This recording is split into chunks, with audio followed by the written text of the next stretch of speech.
आइए अब हम ये समझ लेते हैं कि पाचन तंत्र किन किन चीज़ों से बना हुआ होता है। पाचन तंत्र क्या है? एक तंत्र है। तंत्र का मतलब क्या होता है? हम जानते हैं कि सेल है। सेल क्या बनाती है? टिश्यू। टिश्यू से क्या होता है? टिश्यू ऑर्गन बनाते हैं, और ऑर्गन जो बनाते हैं ये ऑर्गन सिस्टम बनाते हैं। ये ऑर्गन सिस्टम को ही हम तंत्र कहते हैं, मतलब अंग के तंत्र, अंग तंत्र पूरा का पूरा। तो ये अंग तंत्र है, तो पाचन में जो काम आ रहा है वो पाचन तंत्र हो गया। इसलिए ऑर्गन सिस्टम जो है, यानी बहुत से ऑर्गन आपस में मिलकर ऑर्गन सिस्टम का निर्माण कर रहे हैं। आपको ये समझना है यहाँ पे इसमें कौन कौन से अंग हैं। जैसे देखिए, मुख एक पूरा अंग है, पूरा काम में आ रहा है आपके जो, ठीक है। जीभ है, ये भी एक अंग है, ठीक है। अच्छा, उसके बाद में आप निगलते हैं, गला, गला एक अंग है।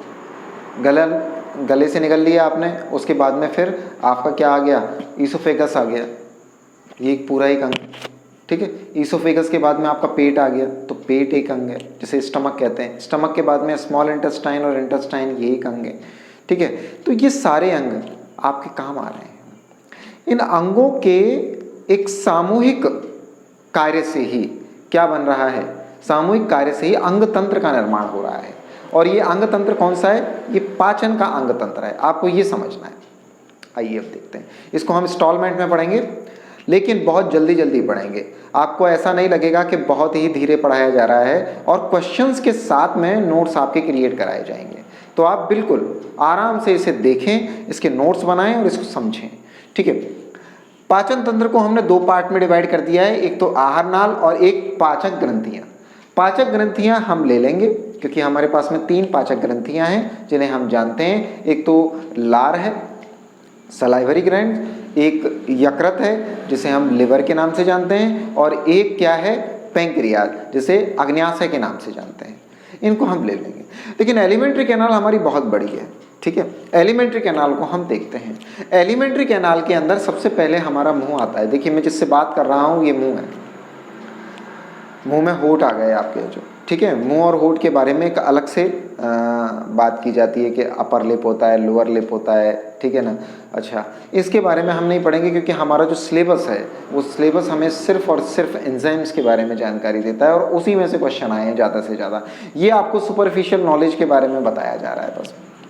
मुख, मुखग्रासन गुहिका, मुंह होता है, और मुखग्रासन जिसे हम माउथ एंड बक्कोफेरेंशियल कैविटी के नाम से जानते हैं। यहाँ तक ये कैविटी होती है, फेरिंग्स जहाँ से जुड़ी हुई रहती है वहाँ पे, है ना। मतलब हम गले की बात कर रहे हैं कि गला जहाँ से शुरू हो जाता है उससे पहले जो कैविटी होती है, गुहा होती है, उसे हम बक्कोफेरेंशियल कैविटी के नाम से जानते हैं। आपको इतना ध्यान में रखना है। इसके अंदर सबसे पहले हम दांत को ले रहे हैं। दांत दिखते सबसे पहले दांत हैं, उसके बाद में हम जीभ को लेंगे। तो डेंटल, और ये हमारे 32 होते हैं, 32 हमारे दांत होते हैं। डेंटल फार्मूला अगर हम देखें, स्थायी दांतों का डेंटल फार्मूला हम देखें तो ये होता है 2 1 2 3। हमारे जबड़े को, आधे जबड़े की बात दी जाती है यहाँ पे, जो 8 इधर की तरफ होते हैं, 8 इधर की तरफ होते हैं, लेफ्ट में राइट में 8 होते हैं, ठीक है। नीचे भी, नीचे वाला जो जबड़ा होता है उसमें भी लेफ्ट और राइट में 8 होते हैं। विन्यास आप देखिए, इंसाइजर, इंसाइजर का मतलब होता है कृंतक। कृंतक 2 होते हैं, ऊपर वाले जबड़े में भी 2 होते हैं, नीचे वाले। तो ये आगे के ये दांत होते हैं, हाथी के जो आगे के दांत होते हैं ना, जो बड़े बड़े होते हैं, वो इंसाइजर ही होते हैं। आप ये ध्यान रखिए, कृंतक ही होते हैं ये सारे दांत है जो, ठीक है। और ये हमारे 2 आगे जो कभी बड़ा सा हो जाता है, कईयों के दांत निकले हुए आगे की तरफ से रहते हैं, उनको हम इंसाइजर के नाम से जानते हैं, ठीक है। उसके बाद में रत्नक, जो पैने पैने दांत होते हैं, आप ऐसे लगा के देखिए, जहाँ पे जीभ थोड़ी नुकीले नुकीले दांत होते हैं, पैने पैने दांत होते हैं, उनको हम रत्नक कहते हैं। उसके बाद रत्नक कितना होता है? एक रत्नक होता है। एक रत्नक लेफ्ट में होगा, एक रत्नक राइट में होगा। ऐसे निचले वाले में एक रत्नक लेफ्ट में होगा, एक रत्नक राइट में होगा, ठीक है। अच्छा, फिर कैनाइन, जिन्हें हम रत्नक कहते हैं। उसके बाद में प्रीमोलर, प्रीमोलर को हम कहते हैं अग्रचर्वणक। तो रत्नक के बाद दाढ़ें शुरू हो जाती हैं। रत्नक के बाद वाला जो दांत होता है उसको हम क्या कहते हैं? अग्रचर्वणक। वो कितने होते हैं? 2, मतलब 4 होंगे। 2 लेफ्ट में, 2 राइट में, नीचे 2 लेफ्ट में, 2 राइट में। इस तरह से कितने हो गए? 8 हो गए ये टोटल, ठीक है। मोलर कितने होते हैं आप, जिन्हें हम चर्वणक के नाम से जानते हैं, ये 3 होते हैं, मतलब 3 लेफ्ट में 3 राइट में, 6 ऊपर 6 नीचे, इस तरीके से होते हैं। तो आप देखेंगे इसका मल्टीप्लाई 2 से किया गया है, कारण कि ये जबड़े में आधे जबड़े के दांत हैं, आधे जबड़े में 2 इंसाइजर,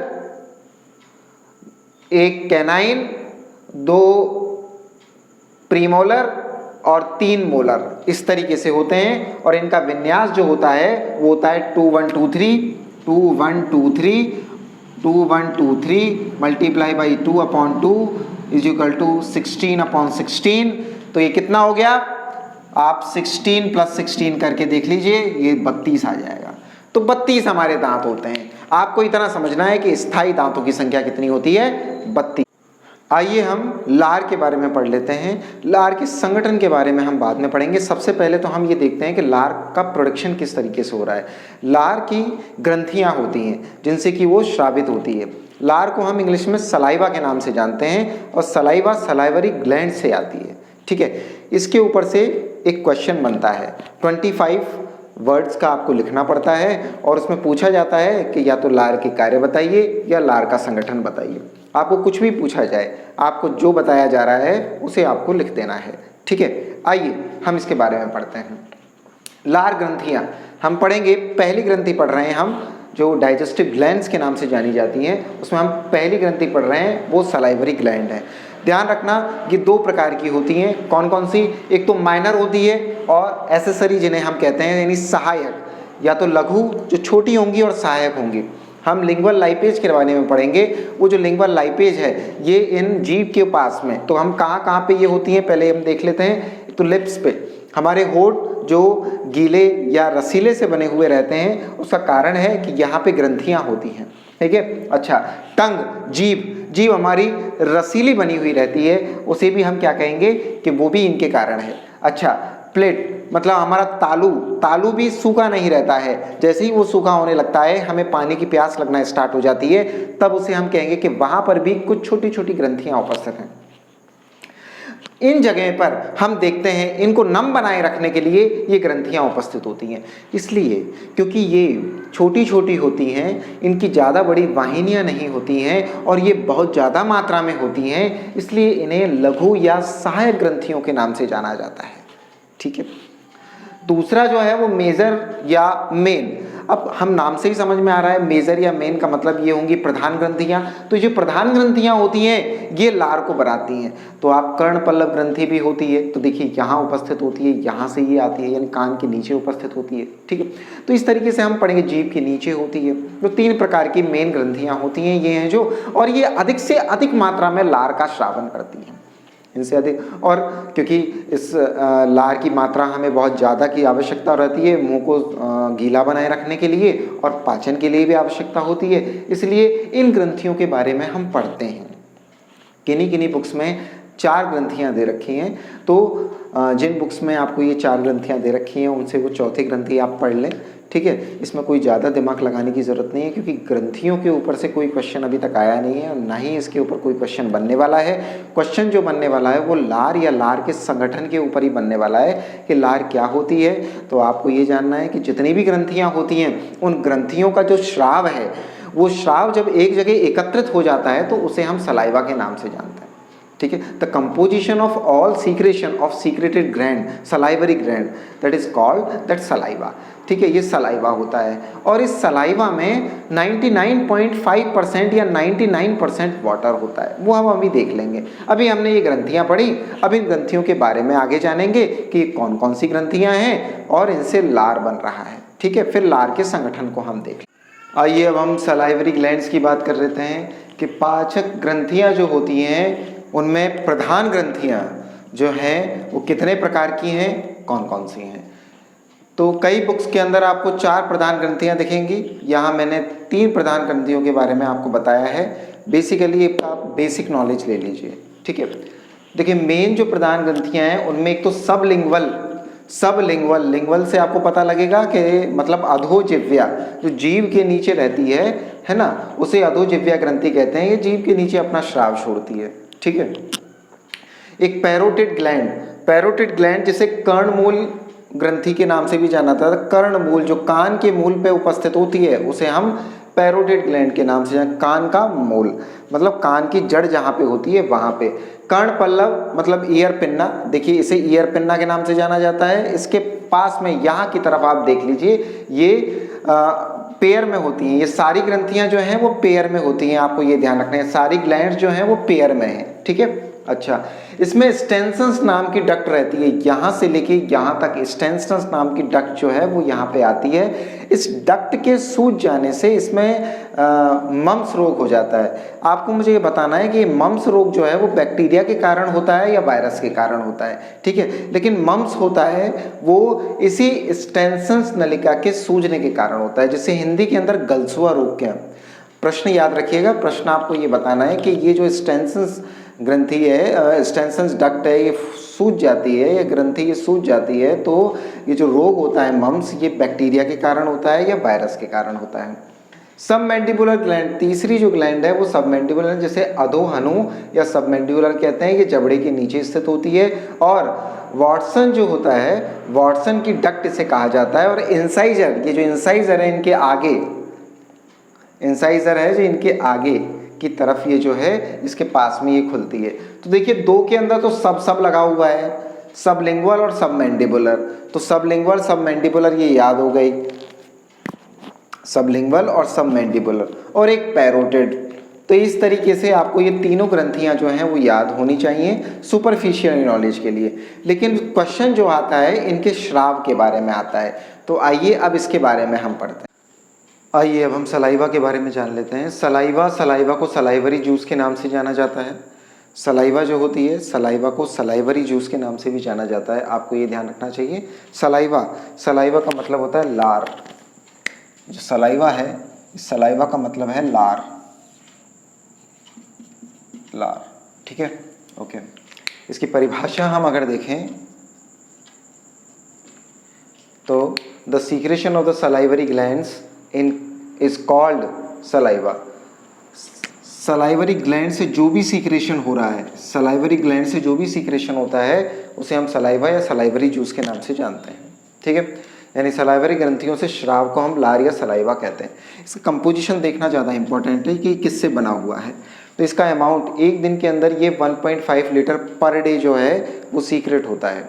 एक दिन के अंदर 1.5 लीटर पर डे ये सीक्रेट होता है, आपको ये जानना ज़रूरी है, ठीक है। अच्छा, दूसरा केमिकल नेचर, अगर रासायनिक प्रकार के देखें तो ये स्लाइटली एसिडिक होता है, हल्का अम्लीय होता है, और इसका पीएच जो है वो 6.5 से 6.8 होता है। अगर इससे कम पीएच या ज़्यादा पीएच हो जाता है तो दांत खराब होना स्टार्ट हो जाते हैं। इसलिए जो जर्दा खाने वाले या जो मामा खाने वाले, गुटखा खाने वाले जितने भी होते हैं उनके दांत खराब होने का एक कारण ये भी है, ठीक है। अब सीक्रेशन के ऊपर कंट्रोल कौन रखता है? तो सीक्रेशन के ऊपर कंट्रोल रखता है पैरासिम्पैथेटिक, जो पैरासिम्पैथेटिक नर्वस सिस्टम है। पैरासिम्पैथेटिक जो नर्वस सिस्टम है वो इंक्रीज करता है सलाइवा के सीक्रेशन को, और सिंपैथेटिक जो नर्वस सिस्टम है, सिंपैथेटिक जो नर्वस सिस्टम है वो इनहिबिट करता है, रोकता है उसे कि भाई अब सीक्रेट नहीं होना चाहिए। तो ये क्या है कि दोनों पैरासिम्पैथेटिक और सिंपैथेटिक ये दोनों ही इसके ऊपर कंट्रोल करते हैं। वाटर का कंपोजिशन देखें तो 99%, ह्यूमन में 99.5% भी कहीं कहीं लिखा हुआ है, तो 99% हम मान के चलते हैं कि ये सलाइवा के अंदर होता है, ठीक है। अच्छा, साथ में इसमें म्यूकस होती है, श्लेष्मा होता है जो कि इसके लुब्रिकेंट को बनाए रखता है। चिपचिपा होने का कारण ही यही है।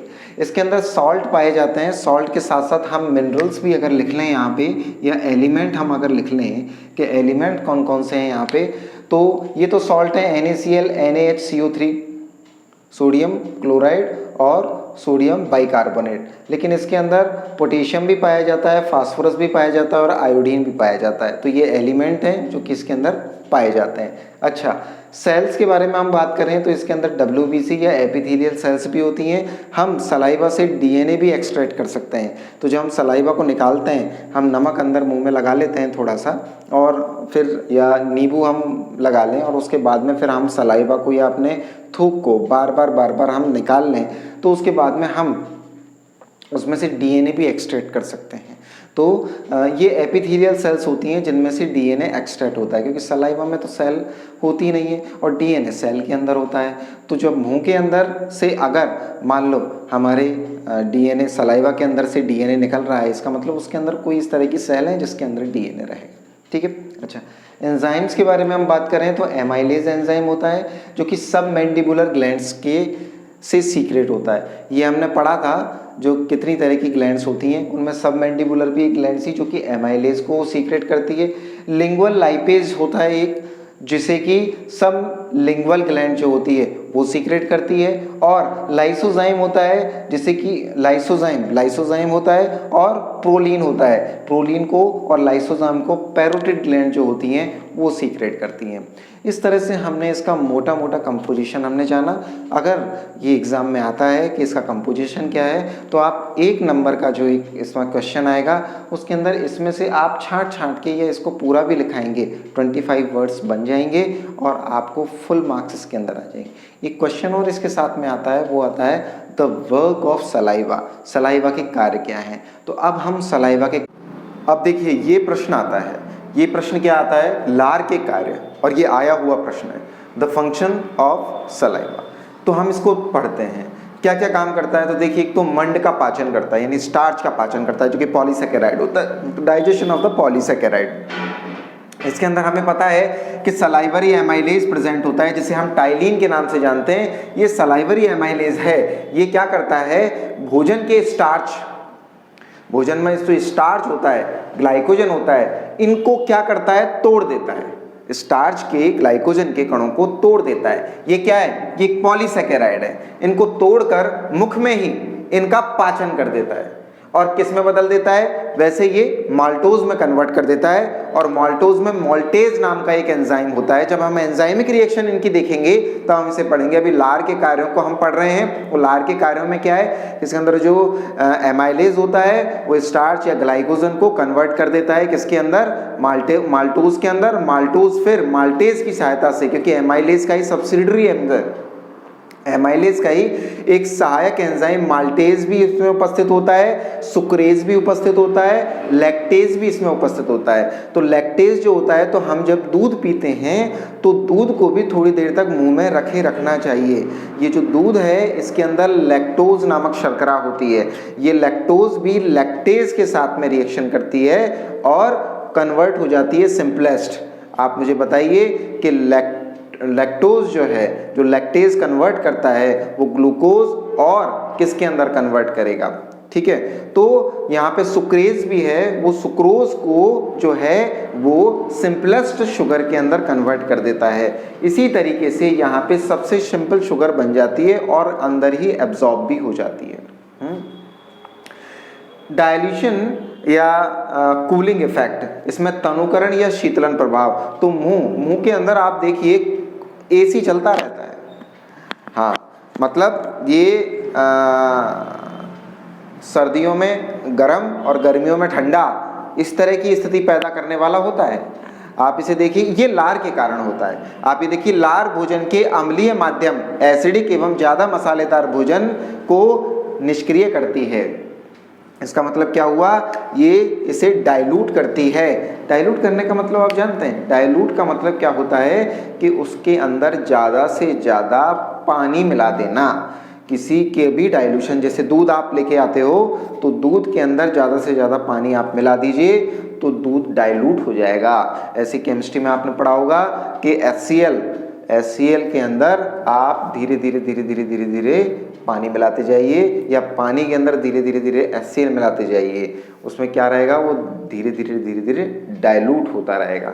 ठीक है, गर्म खाने या पेय पदार्थों को निगलने से पहले मुंह में ठंडा कर देती है। आप देखिए, हम जब गरम खा लेते हैं, इस तरीके से करते रहते हैं यहाँ पे जो, तो इतनी जल्दी अगर निगल लें तो गला जल जाएगा, फेरिंक्स और ये सारी की सारी चीज़ों में क्या है, यहाँ पे छाले पड़ जाएंगे। इसलिए लार ये काम करती है कि उसको बहुत ठंडा करें, और हम मुंह में ही उसे बिल्कुल, जीभ भी जल जाती है कभी कभी उसके कारण है, लेकिन बाद में फिर दोबारा से जो लार है वो जीभ को भी बिल्कुल सही कर देती है।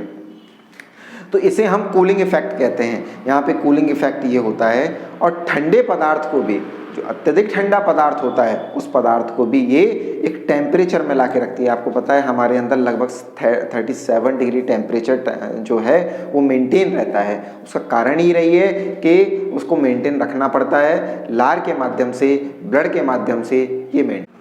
इसके अलावा लिंगुअल लाइपेज, जीभ के पास में छोटी छोटी लार ग्रंथियां होती हैं जो कि लाइपेज का श्रवण करती हैं। ये वसा का पाचन करती हैं। वसा का मतलब लिपिड या फैट से हम लगा सकते हैं। ये इनको फैटी एसिड या मोनोग्लिसराइड, फैटी एसिड एवं मोनोग्लिसराइड के अंदर इन्हें कन्वर्ट कर देती है। लार हमारे बोलने में सुविधा प्रदान करती है, हेल्प इन स्पीकिंग। लार 3 से 5% स्टार्च को माल्टोज में कन्वर्ट कर देती है। माल्टोज के बाद में फिर ये माल्टेज नामक एंजाइम के साथ में, जो मैं पहले भी बता चुका हूं, कन्वर्ट हो जाता है ये सिंपल शुगर के अंदर। इस तरह से हम देखते हैं कि लार लगभग 30% भोजन का पाचन कर देती है। अगर हम अच्छी तरह से चबा चबा कर खाएं, ध्यान से खाएं, तो भोजन मीठा भी लगने लगेगा और उसका स्टार्च बाहर आ जाएगा और उसको जो लार में एमाइलेज उपस्थित है, टायरीन उपस्थित है, वो क्या करेगा, वो उसका पाचन अच्छी तरह से कर लेगा। इस तरीके से हमने लार को जाना, लार के संगठन को जाना, लार के कार्य को जाना। यहाँ पर हमारे 2 क्वेश्चन जो है वो कंप्लीट हो जाते हैं।